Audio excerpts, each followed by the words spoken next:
The aspiration for a prosperous Vietnam has always been in the bloodstream of the Vietnamese people, passed down through generations. And recently, on the eve of the 13th Party Congress, that aspiration is mentioned more strongly and urgently. Phấn đấu để đến năm 2025, nước ta là nước công nghiệp theo hướng hiện đại, vượt qua mức thu nhập trung bình thấp. Đến năm 2030 là nước công nghiệp hiện đại, thu nhập trung bình cao. Và đến giữa thế kỷ 21 trở thành nước phát triển theo định hướng xã hội chủ nghĩa có thu nhập cao. Một dân tộc có bề dày hơn 4.000 năm lịch sử, văn hiến, một dân tộc sinh ra nhiều bậc hiền tài, danh nhân văn hóa, trong đó nhiều danh nhân được thế giới tôn vinh. Một dân tộc hiển hách chống lại hàng trăm cuộc xâm lăng của ngoại bang để trường tồn, thì đó phải là một dân tộc mạnh. Dân tộc đó quyết không thể thế giới coi thường như một dân tộc bậc được, quyết không thể là một dân tộc nghèo được. Phấn đấu cùng toàn Đảng, toàn dân, toàn quân ta thực hiện thắng lợi mục tiêu dân giàu, nước mạnh, dân chủ, công bằng, văn minh như tâm nguyện của Chủ tịch Hồ Chí Minh kính yêu và khát vọng về một Việt Nam hùng cường, thịnh vượng của dân tộc. Đất nước ta chưa bao giờ có được cơ đồ, tiềm lực, vị thế và uy tín như ngày nay.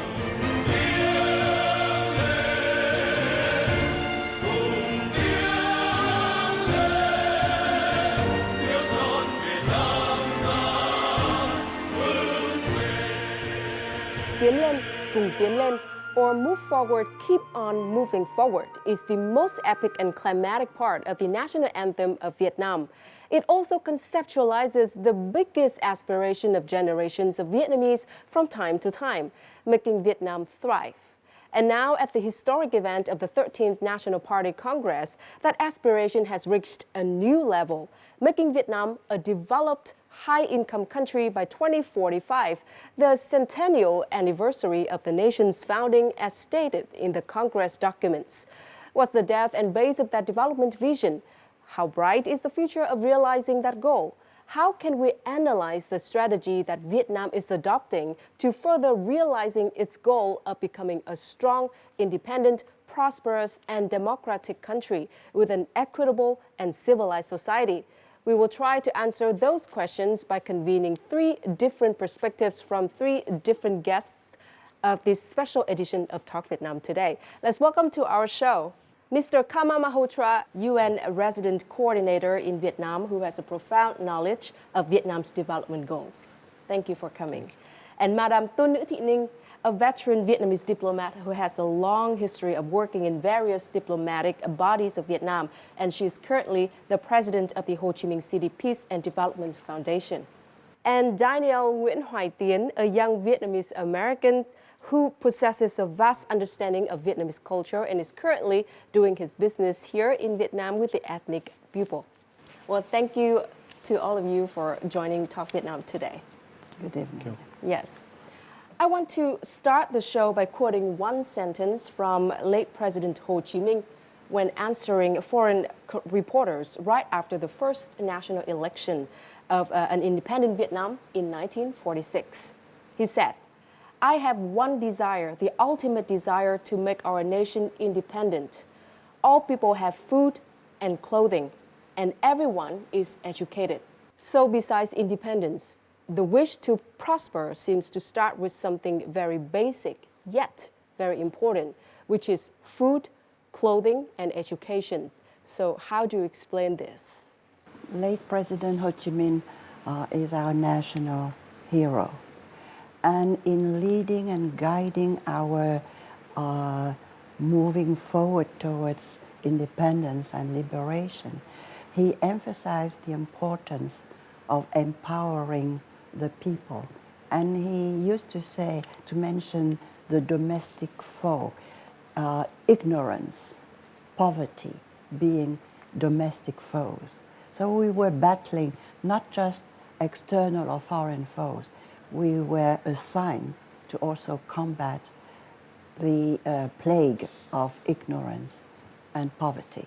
So this has been driving our national effort ever since those years back in the mid-20th century. Mm-hmm. And I think that aspiration has a need the base and the Maslow hierarchies of needs. The foundation of it is the food and necessity thing.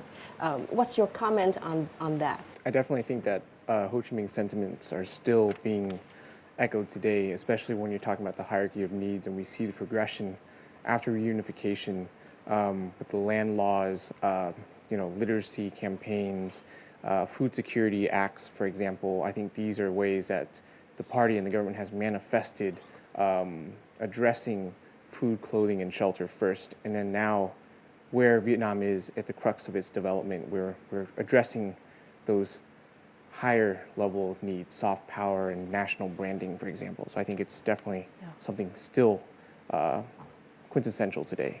In terms of basic needs, I mean, the UN had what we call the Millennium Development Goals till 2015, and Vietnam did very well on them. It was one of the early achievers in terms of most of the MDGs, which reflects that in terms of basic needs, Vietnam has done quite well. The big challenge now is what I would call our Sustainable Development Goals, which are much more ambitious and which require much higher levels of sophistication. And that is where the challenge now lies. From the dawn of history, the Vietnamese ancestors have expressed a strong aspiration for building a prosperous Vietnam. That strong aspiration includes the following factors. The country shall be independent, the people shall be well off, and the world shall be peaceful. Từ thời bà Chương, bà Triệu, chúng ta đã thấy những cái chứng cứ lịch sử cho chúng ta biết chắc chắn về điều đó. Chúng ta nhớ cái lời hiệu triệu của bà Chương khi mà phất cờ khởi nghĩa để giải phóng dân tộc. Chúng ta nhớ đến lời nói của bà Triệu rằng tôi muốn cưỡi cơn gió mạnh, muốn đạp ngọn sóng dữ, chém cá kình ở Biển Đông, chứ không muốn làm tôi đòi cho người khác.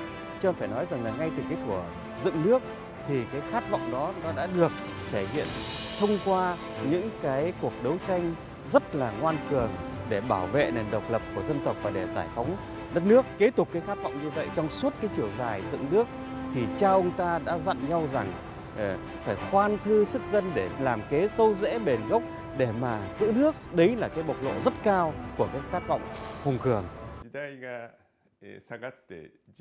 Khát vọng phát triển mạnh mẽ của Việt Nam được thể hiện rõ ràng trong nhiều tác phẩm nổi tiếng trong lịch sử.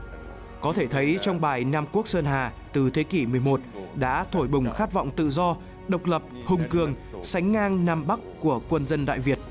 Đến thế kỷ 15, trong tác phẩm nổi tiếng Bình Ngô Đại Cáo, Nguyễn Trãi có viết: như nước Đại Việt ta từ trước, vốn xưng nền văn hiến đã lâu, từ Triệu, Đinh, Lý, Trần, bao đời gây nền độc lập, cùng Hán, Đường, Tống, Nguyên, mỗi bên xưng đế một phương.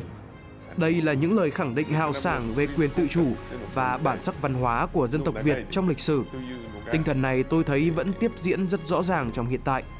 Đảng Cộng sản Việt Nam đã kế thừa những yếu tố cốt lõi của khát vọng hùng cường đó để phát huy được sức mạnh dân tộc vượt qua nhiều thử thách trong gần 100 năm qua. Established by the people, from the hearts of the people, the Communist Party of Vietnam originated in the capabilities, the minds, and the life of the people. It has pulled together all the nation's ideals and the people's ambitions and turned emotional trust and aspiration into rational conviction and strategies and specific plans to overcome many challenges throughout history. Niềm tin là một cái yếu tố tinh thần, tình cảm. Nhưng khi niềm tin đã đi vào nhân dân thì nó trở thành sức mạnh vật chất. Chúng ta có thể chứng minh khi cách mạng tháng 8 bùng nổ, đảng viên chỉ có 5.000 thôi, mà chúng ta phải đấu tranh chống lại các kẻ thù từ phát xít Nhật đến thực dân Pháp, rồi can thiệp Mỹ v.v. Nhưng mà lúc đó trong tuyên ngôn độc lập, Chủ tịch Hồ Chí Minh đã khẳng định là Việt Nam phải trở thành một nước độc lập và trên thực tế đã là một quốc gia độc lập tự do. Và sự thật là thành một nước tự do độc lập. cái điều đó đem lại niềm tin cho nhân dân. Nhân dân tin vào Đảng, tin vào Chủ tịch Hồ Chí Minh, và cũng cái niềm tin đấy nó xây dựng nền kinh tế của chúng ta đi từ cái trình độ nông nghiệp lạc hậu và đang tiến tới cái trình độ để tiến tới một cái quốc gia công nghiệp phát triển. Thì chính cái uy tín của Đảng, cái niềm tin vào Đảng sẽ là sức mạnh, sẽ là yếu tố quyết định cái thành công của việc thực hiện cái nghị quyết của Đại hội 13 và đồng thời đưa đất nước ta tiếp tục phát triển hơn nữa. Khát vọng hùng cường trong văn kiện của Đại hội Đảng 13 không phải chỉ là một ước mơ có tầm vóc mà còn là một cơ sở duy lý vững chắc. Chúng ta nhìn vào phần thi đấu của đội U23 Việt Nam, nhìn vào tinh thần quyết chiến quyết thắng của các đội học sinh giỏi của chúng ta đi thi Olympic, nhìn vào sự kiên trì của đội ngũ giáo viên đang cắm bản, nhìn vào những chiến sĩ biên phòng đang ngày đêm canh giữ đất nước để chống đại dịch Covid-19 thâm nhập vào nước ta. Lòng dân cũng chính là bức tường thành để giữ và phát triển đất nước. It seems like that aspiration is deeply rooted in the country's history. Maybe, Madam Ninh, can you help us understand more about this long-rooted aspiration?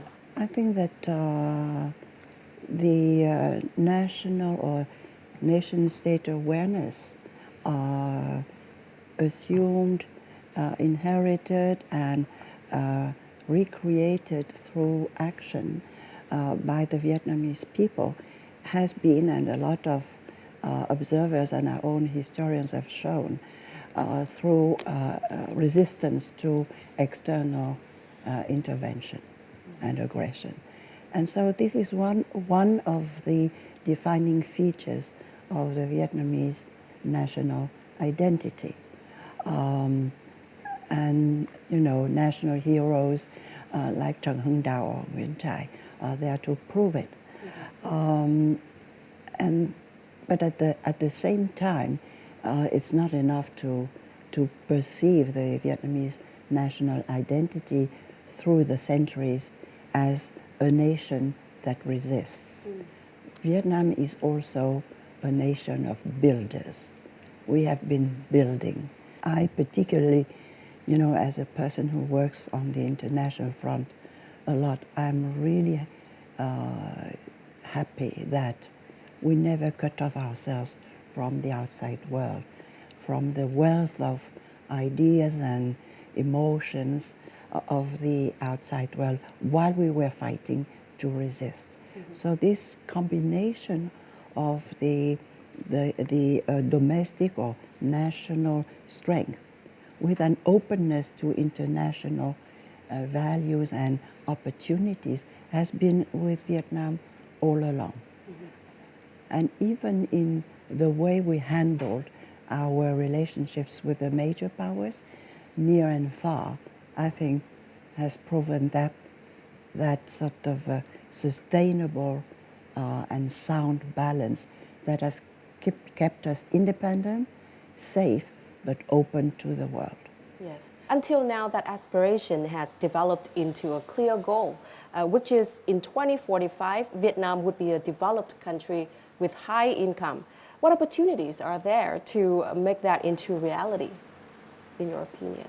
Shall we ask the younger person here? Yes. Well, I think in terms of the development goals of becoming a highly developed country by 2045, there's quite a bit of opportunity. I mean, you know, the tech sector, startups are quite booming in Vietnam now. The amount of young people who have studied abroad and come back with kind of a new perspective on development is increasing every day. Talking from the perspective of the UN, what do you think of this goal? I think the aspiration remains ambitious. Science and technology, education, policy have to be critical. Tertiary education has to be much, much stronger in terms of the investment. I do believe that the Sustainable Development Goals encompass pretty much all the challenges that Vietnam needs to address. And that's why we feel that if Vietnam can achieve the Sustainable Development Goals by 2030, its chances of reaching its own aspiration of becoming a developed country by 2045 or an upper middle income country earlier will stand a much better chance. The Sixth National Congress of the Communist Party of Vietnam is considered as the beginning of the renovation, a turning point in Vietnam's transition to socialism. At that time, the renewal of thinking was specifically emphasized. Một nội dung quan trọng trong việc đổi mới tư duy là cơ chế thị trường áp dụng vào việc vận hành nền kinh tế. Tôi nghĩ đây là điểm thay đổi vô cùng lớn. Tiếp sau đó, Đảng Cộng sản Việt Nam cho đến như hiện nay chủ trương xây dựng kinh tế thị trường theo định hướng xã hội chủ nghĩa, thì đó đúng là một bước phát triển về tư duy, sự phát triển thay đổi nhận thức cần thiết. Đại hội 6 đấy chính là cái dấu mốc cực kỳ quan trọng. Nó đánh dấu cho chúng ta một cái thay đổi về tư duy, mà thay đổi tư duy có lẽ là thay đổi quan trọng bậc nhất. Bởi vì khi chúng ta suy nghĩ khác thì chúng ta sẽ làm khác. Chính vì mà chúng ta đã mạnh dạn đổi mới tư duy thì chúng ta đã có những cái thành tựu rất là vượt bậc trong cái giai đoạn hơn 30 năm đổi mới. More than 75 years have passed since the establishment of the country, and after 35 years of reform, Vietnam has transformed from a poor, war-torn country with an inflation rate at some point even reaching more than 700%. Now Vietnam is one of the world's top rice exporters, among a group of nations with high growth rates, and has also deeply integrated with the world. However, as the country enters a new chapter with new challenges, which demands the initiative and creativity of all economic sectors, the party has actively considered the private sector as a driving force of the entire economy. Trong văn kiện Đại hội Đảng 13, kinh tế tư nhân được xem là động lực phát triển kinh tế Việt Nam, cho thấy vai trò của kinh tế tư nhân được xem trọng. Kinh tế tư nhân trong sự phát triển của Việt Nam có vai trò quan trọng. Tôi nghĩ Đảng Cộng sản đã và đang nhận thức rõ ràng về điều đó. The party's 12th Congress's tenure has wrapped up in a very special context, as the COVID-19 pandemic has cast a shadow over the world.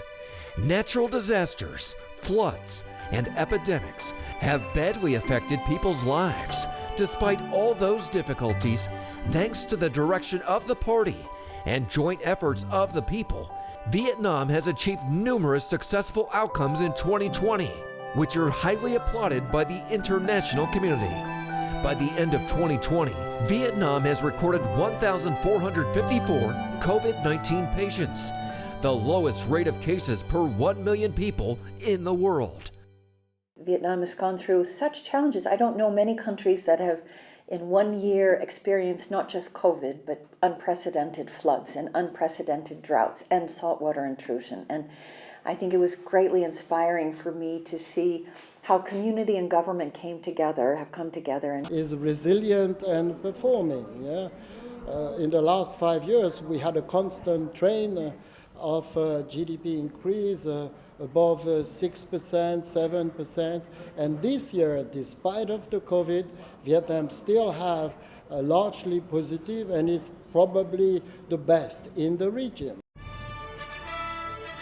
Miracle, most outstanding, top achievement are the words the world news agencies are using to describe Vietnam.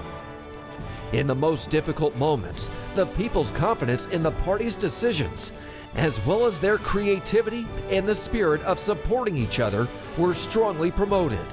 As a result, Vietnam's GDP grew at a rate of 2.91%, among the top countries in the world. A question for you all. What are the takeaways of the fight against COVID-19 for Vietnam during the past year? The communication strategy of the government was very successful. It was transparent.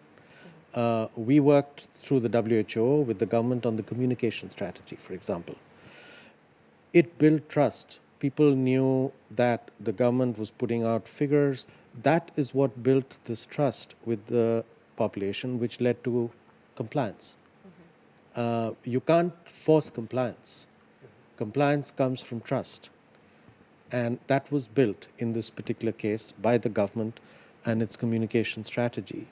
What I have drawn as a kind of lesson from the pandemic and how it's been handled across the world is, at the end of the day, the right mix of public health strength and private health opportunities. Because you see, I read here and there that there were places in the developed world where, the ICUs were not accessible. It was South Korea, because they were private. In other words, you've got somebody gravely ill, sick from COVID, and you can't move him or her into an ICU because it is privately owned, and they are not covered by that kind of insurance. So I think the right balance between private and public, and we've seen that all. If somebody could try and conduct a study about going private too far for the special public services that are health and education, you need to think that properly if you don't want to leave people behind. So do you think the success story of Vietnam is due to we have the right balance between the public I think we have the right balance. Remember, in the very early days of the first total confinement, it was the military barracks that were put to use. I mean, that's public, you see. And it was done without, having to sort of debate. It was just taken for granted that in times of, national challenges, that's the thing to do. Dark clouds continue to pool in the global economic growth. However, the sun is still shining above the Vietnamese sky. This is the comment of the World Bank on how well Vietnam performed in 2020. When the world is facing unprecedented challenges with an increasing trend of division and protectionism, and COVID-19 is casting a shadow on the globe, it is when Vietnam, with its unique values, establishes a new position, a new image in the international arena. Vietnam took the dual role as the non-permanent member of the UN Security Council and chair of ASEAN.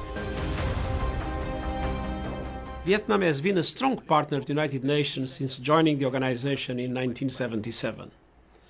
Your women and men in uniform are playing their part in United Nations peacekeeping missions, and your leading role in achieving the Millennium Development Goals is a solid foundation for your efforts to implement the 2030 Agenda for Sustainable Development. Today's summit is conducted via video conference, has been achieved on its own right, and Vietnam has shown leadership and that we can overcome the challenge, sharing of knowledge, not only in the area of medical development, but also domestic policy related to social and health security. 2020 was an extraordinary year, and I think it has tested governments around the globe in their ability to be able to contain the pandemic. And Vietnam, again, is one of the few countries where there's been a high confidence level from people, and in terms of the government's handling of the COVID-19 pandemic. And this level of trust is extremely important, both in containment of the pandemic, but also in terms of the recovery. One of the recent most successful things has been the COVID diplomacy. But in terms of the Vietnam readily exchanging and providing different sorts of materials, different information to all different countries. As we saw last year in the vote for Vietnam to access the Security Council, Vietnam has many friends. We can almost say that Vietnam has only friends. And so I think that Vietnam has been able to, it's not an easy thing to do. For Vietnam, its soft power comes from the country's internal value, such as history, tradition, culture, view on humanity, the outlook on life, global view, and the support and encouragement through the policies of the party, state, and government. It is also based on the awareness and actions of each Vietnamese in the world. Trong thế kỷ 21 này thì qua cái việc mà những người Việt Nam hàng triệu đồng bào chúng ta đang làm ăn sinh sống ở nước ngoài, mang món ăn Việt Nam, mang phở Việt Nam, mang áo dài, mang nón lá Việt Nam, mang cái thái độ cư xử tình nghĩa và ấm áp của người Việt Nam đến với Nam Châu, và đặc biệt cái cuộc đấu tranh vừa rồi chung tay chống được cái dịch bệnh Covid, và cái kết quả nó thể hiện bằng những cái con số rất là rõ ràng, thì nó mang cái hình ảnh đất nước đi xa, và Việt Nam thực sự là một cái địa chỉ tin cậy của thế giới. How we can effectively and flexibly manage our soft power to gain the prospect of Vietnam in the global arena. And the soft power of Vietnam, I think, rather unique ability to take in stride the pain and suffering of the past, the darker aspects of certain phases and moments of history, in order to rise again, move forward, and move forward even with your former enemies. So reconciliation, normalization may be difficult for certain peoples. It's not that difficult with the Vietnamese. So I often tell people, I tell them, look, there are veterans, American veterans of the so-called Vietnam War. When they come back to visit, they are so surprised that there is no public resentment, nobody staring at them just because they are Americans. So this is a source of strength. Yeah, well, I certainly agree that the Vietnamese people are very special and are a major source of soft power. So, I think Vietnam's showing more confidence on both the regional and global stage. It needs to continue to build on that. When I was interviewed, when Vietnam got elected to the Security Council, I made this point that one of its major roles in a Security Council which is so divided today, never before, except maybe at the time of the Cold War, has it been this divided. Vietnam can play the role of bridge builder because it has generally good relations with the opposing sides in the Security Council, within the Permanent Five. And now it has a very important role. That's also why the meeting happened here between DPRK, Mr. Kim, and Mr. Trump at that time. That was an example. Hopefully there will be many more opportunities for Vietnam to play an even stronger role in global terms.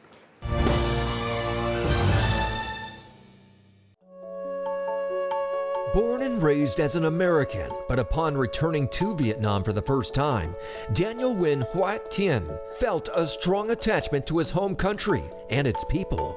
With curiosity about Vietnamese culture and experiences in community development, he has repeatedly come to eat, live, and work with people in remote areas. Throughout his journeys, he has come to adopt a vast knowledge of folk culture. His love for the country and for his people motivated him to learn more from the cultural treasure and to be more close to the locals.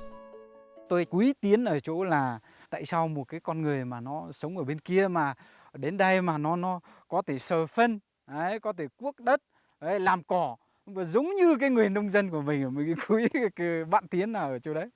Tôi rất là quý cái anh này.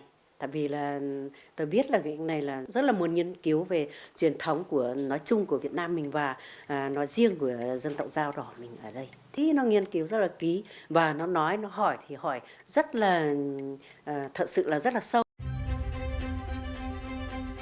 The more he learns, the more Daniel Hoat Tiến understands the lives of people. He realized that under the party and state's policy of land allocation, each land, each forest, each hill has its own owner. Land and forest allocation has been boosting the economy, as well as helping people to preserve local cultural identity. Nơi nào, dù là miền thấp hay là miền cao, người nghèo hay người giàu, thì đều có được hưởng một cái chính sách là giao đất giao rừng và giao đất nói chung. Đó là cái điều mình thấy khá là hay mà một nước như là nước mà tôi sinh ra lớn lên ở nước Mỹ thì không có. Bà con có được hưởng một phần là được sở hữu cái mảnh đất, mảnh rừng của họ, để người ta tự cung tự cấp, không chỉ là về an ninh lương thực nhưng mà về quần áo, về thuốc, và còn hơn nữa là có được giao rừng tâm linh. Đó là cái điều rất là quan trọng để người ta giữ được cái nét văn hóa của họ. Thì mình thấy là đó là cái điều mà mình có thể nói là cái tiến bộ so với một số nước khác.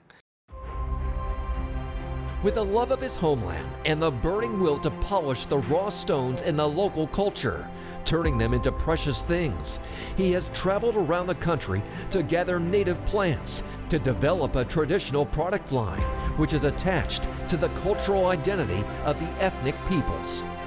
The beverage business he founded has created jobs and outputs for many farmers, brought indigenous products beyond Vietnam's borders to many major markets. Through his business, he wants to tell the many stories about Vietnamese culture. Cái mong muốn của tôi là mang lại một cái trải nghiệm cho khách, trải nghiệm thật sự Việt Nam, thì không dừng ở hương vị hay là nguyên liệu, nhưng mà kể câu chuyện về nghệ thuật, từ bao bì đến triết lý, từ âm dương và cách mà kết hợp và phối hợp các hương vị mát và nóng, đến kể câu chuyện về các cái địa phương, từng địa phương một, lối sống và sinh kế và văn hóa của bà con bản địa. Tôi mong muốn được tăng giá trị sản phẩm của bà con qua các, không chỉ là chế biến, qua các kể câu chuyện và xây dựng thương hiệu. Từ sông Cái thì mang yếu tố rất là Việt Nam.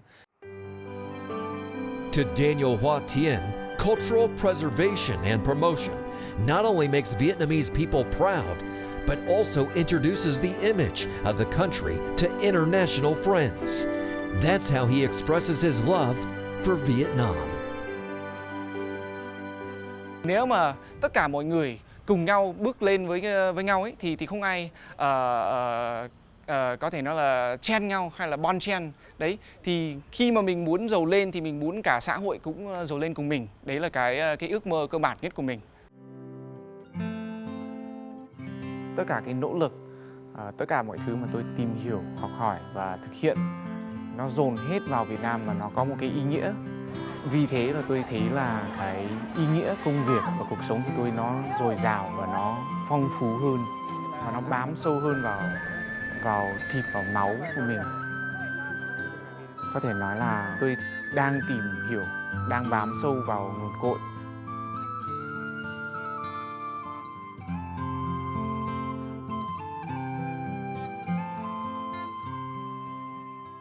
So a question for you, Tiến. Can you share with us what is your strategy to enhance the export values of the Vietnamese products? Cultural economy is something that has to reflect all aspects of Vietnamese culture, and how do we leverage our tapestry to add value not only just domestically but then to export that overseas. And I think that's something that we have kind of hedged our bets on with tourism a little bit heavily.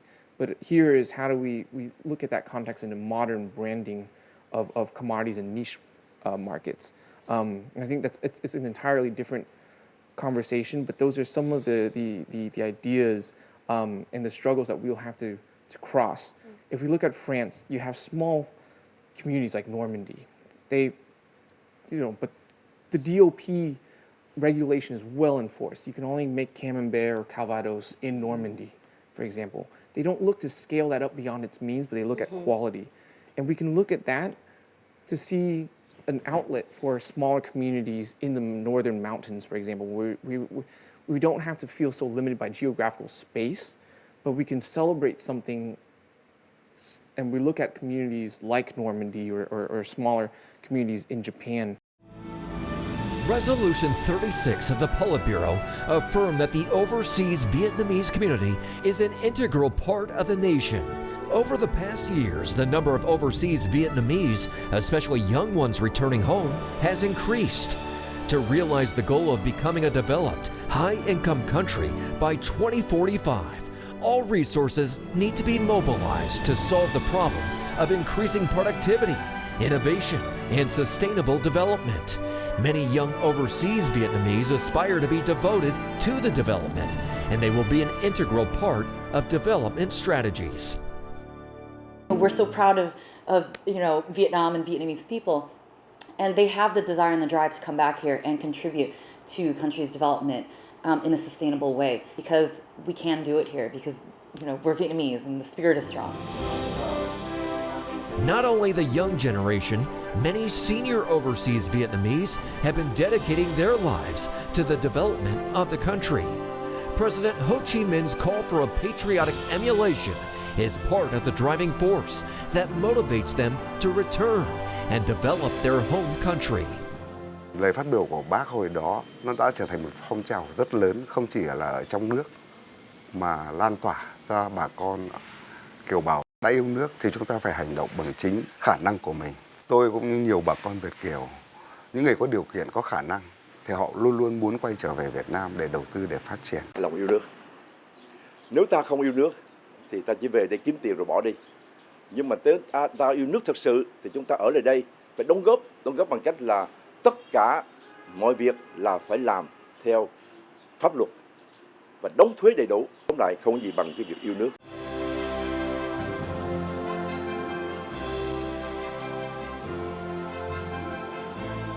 How do you see the potential of the Vietnamese people in reaching such sustainable goals?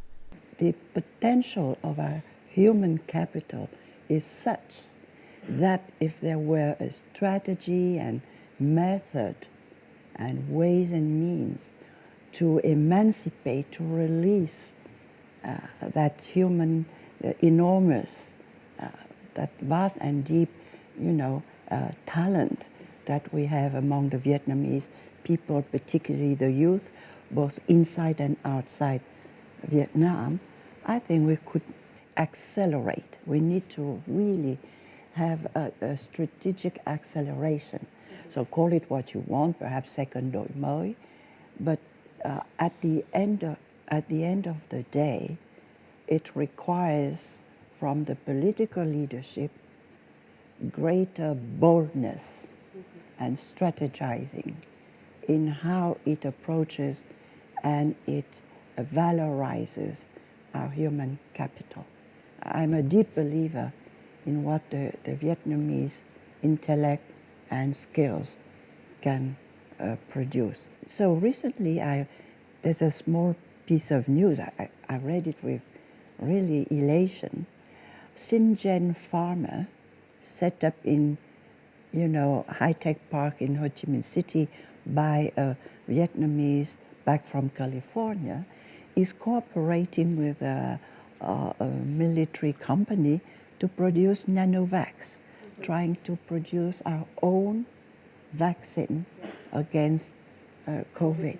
So isn't that great? So Mr. Tiến seated here, he's another example.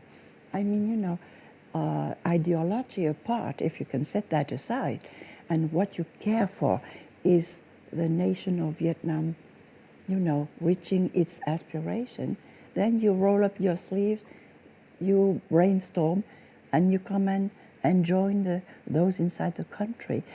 And I would even say, our young people go abroad and join your skills and understanding and knowledge with initiatives that are started by their fellow, by fellow Vietnamese overseas. Why not? I mean, it can be in several directions. There's a concept of brain drain and brain gain, but the concept of brain circulation, I think, is a critical one. Right. And it's a critical one for Vietnam if it's going to move to the next stage. Mm-hmm. So you do need the ideas from overseas. You do need the ability to be able to go there, spend some time there, but come back. Yeah. So I think this is going to be crucial to any country that wants to essentially make this ambition a reality that Vietnam has.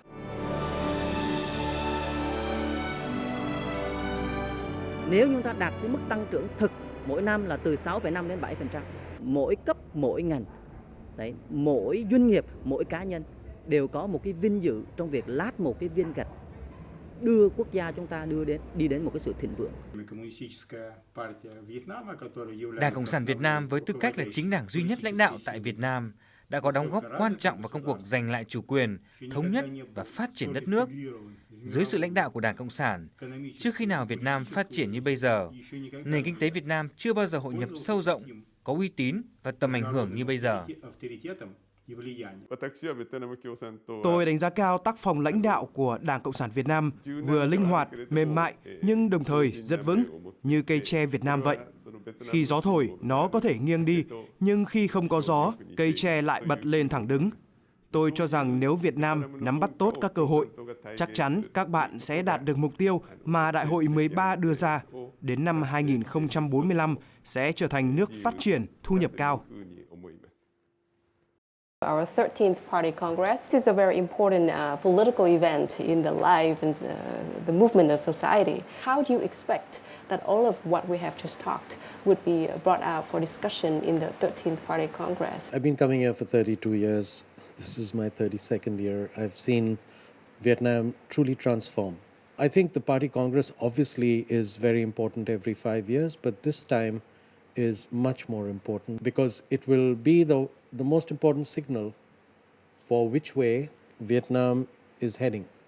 Vietnam is now confronting a more complex world, a more complex transformation challenge. Vietnam's role in the world and its confidence to play its role in the world is another thing that we would be looking for as the UN, especially after this particular Party Congress, because this is the time, especially after 2020, when Vietnam seems much more ready, much more confident, much more willing to play a role at the regional and global level.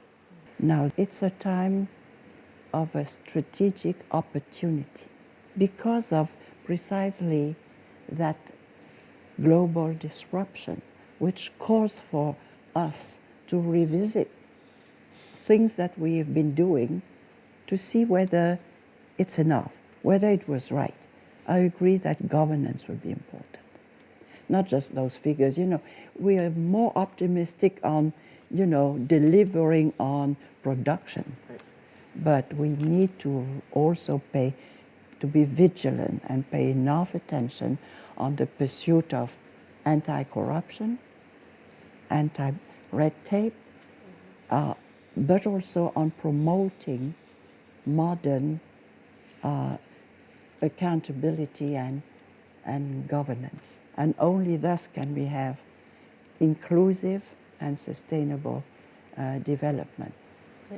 Do you want to reflect on that? I firmly believe we can call upon the participation of society across the borders. How do we figure out how to tap into something that's deeper, go deeper than the tip of the iceberg to develop Vietnam towards 2045 in a uniquely Vietnamese way, to tap into all aspects of soft power, even hard power, even natural resources. We haven't even leveraged the cultural aspect. There's so much of the culture of Vietnam that has not yet been exported. If we talk about the changing face of Vietnam, aside from geopolitical, we look at someone like the late Anthony Bourdain and President Obama and what they have shown as the potential of changing the brand of Vietnam from just going beyond a war to a place that has a unique aspect that's alluring to not only people here, but then to the rest of the world to come experience.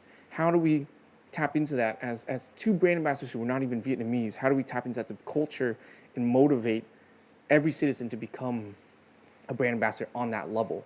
And I think that's something that will help drive us to the 2045 goal in a way that's not quantitative, but it's definitely a shift that needs to happen qualitatively. So I think that's an opportunity for every citizen to be involved in that process. Once again, thank you so much to all of our guests today for joining Talk Vietnam, and thank you for your insightful sharing. So the goal to become a developed country with high income by 2045 is an audacious goal by the party and people of Vietnam. In this world full of uncertainties, there is one thing for sure: the determination of the whole party and people of Vietnam. And as the name of our show today, Tiến lên, cùng tiến lên, that goal is surely reachable.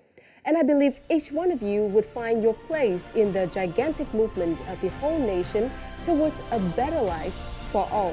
Thank you for joining us today. I'll see you again soon in other editions of Talk Vietnam.